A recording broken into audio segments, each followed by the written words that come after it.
Hello, dear students, and welcome to e-learning classes. Children, today we are going to start chapter number 9 in Civics, India and Democracy.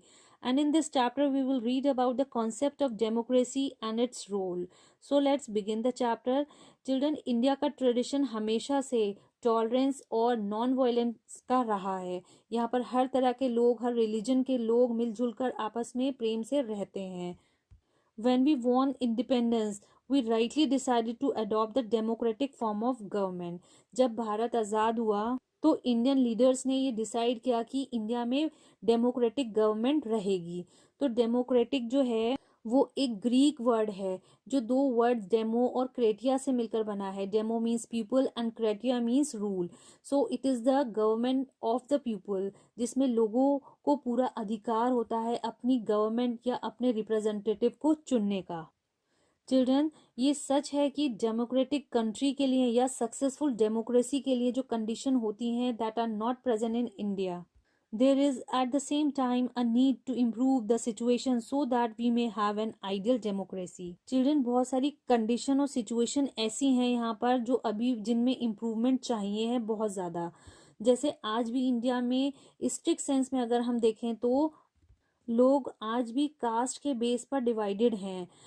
We people does not have the social equality. तो we have economic disparities और economically भी equal नहीं है। India forward means किस तरीके का India हम चाहते हैं, आगे इंडिया हमारा किस तरीके से हो, डेवलप हो।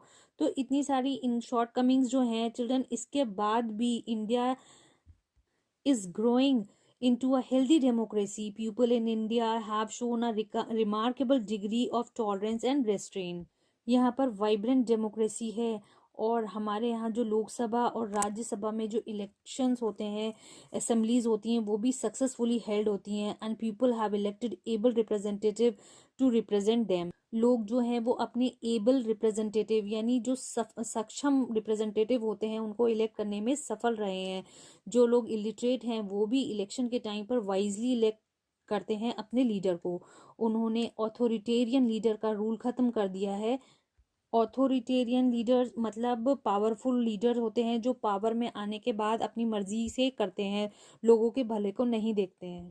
Inefficient or corrupt government both at the center and in the states have been voted out of power. जो गवर्नमेंट काम नहीं करती है, करप्ट गवर्नमेंट होती है, उसको निकाल कर बाहर कर दिया है और कुछ लीडर्स जो अच्छा काम करते हैं with integrity and clean image उनको रिवार्ड भी दिया गया है। So this is an example of successful democracy. Children, public opinion को फॉर्मुलेट करना इतना आसान नहीं है, लेकिन कुछ एजेंसीज हैं जैसे print media, electronic media, educational institution, religion, political parties, they are and voluntary organization, they are the some example that helps to formulate the public opinion। और इन सब में सबसे important है मीडिया जो कंस्ट्रक्टिव रोल प्ले करती है इन formulating the public opinion, जो आपकी सोच को बहुत अच्छा बनाती है और सही दिशा बताती है सही खबरें दिखाकर। Now let us see what role do religion play in democracy. India में हर रिलीजन के लोग रहते हैं, हर रिलीजन हमें यूनिवर्सल ब्रदरहुड सिखाती है। हर रिलीजन कहता है हमें आपस में भाई भाई की तरह रहना चाहिए। कोई रिलीजन हमें ये नहीं सिखाता कि एक दूसरे से नफरत करें या वायलेंस करें। हर धर्म, किसी भी धर्म को मानने वाले लोग पीस और लव को प्रमोट करते हैं। रिलीजियस बुक्स होती हैं और सेंट्स की कुछ शिक्षाएं होती हैं जो लोगों की थिंकिंग को बदलती हैं। Religious leaders often express their views on current affairs and social problems. Thus, religion plays an important role in the formulation of public opinion. हर कोई अपने रिलीजियस गुरु की रिस्पेक्ट करता है, तो हर रिलीजन के जो गुरु होते हैं वो अच्छी शिक्षा देते हैं, तो इसलिए कभी लोग भटके नहीं। और रिलीजियस गुरु का भी ये काम होता है कि वो आपको शांति और आपसी प्रेम की शिक्षा दें। एक अच्छे धर्म गुरु और बुद्धिमान धर्म गुरु एसेट होते हैं सोसाइटी के लिए, यानी प्रॉफिट होते हैं, क्योंकि वो सोसाइटी में ब्रदरहुड को प्रमोट करते हैं और हर जगह शांति से रहने के लिए बोलते हैं। चिल्ड्रन, जब इस तरीके की शांति होगी तो लोग आराम से रहेंगे और हमारी कंट्री में डेवलपमेंट भी होगा। और हमें भी वाइस रिलीजियस लीडर जो होते हैं उनको प्रेज करना चाहिए, क्योंकि वो सोसाइटी को बांधने का काम करते हैं। They promote unity and mischievous leader जो होते हैं उनको डिस्करेज करना चाहिए, जो लोगों को भटकाते हैं दूसरे रिलीजन के लिए। चैलेंजेस, जहाँ पर डिक्टेटरशिप का रूल चलता है वहाँ पब्लिक ओपिनियन का कोई मतलब नहीं बनता है, because the power is in the hand of individual, और वो इंडिविजुअल अपनी मर्जी से काम करते हैं। तो डिक्टेटर लोगों की आज़ादी पर भी रोक लगाते हैं और डेमोक्रेसी को स्पॉइल करते हैं।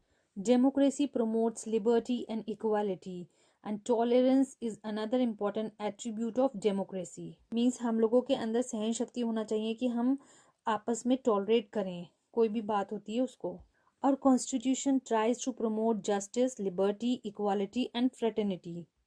It not only pledges to protect the unity and integrity of the nation, but also ensures the dignity of the individual.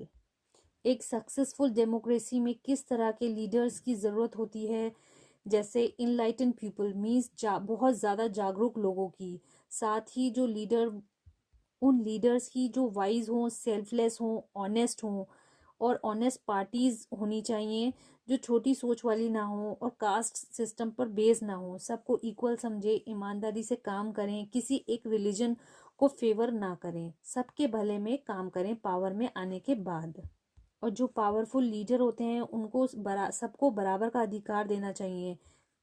Independent judiciary होना चाहिए डेमोक्रेसी में, और फ्री प्रेस मीडिया होना चाहिए। मीडिया का बहुत इंपॉर्टेंट रोल होता है and are sure guarantees of successful democracy. So children, this is all about the chapter India and democracy.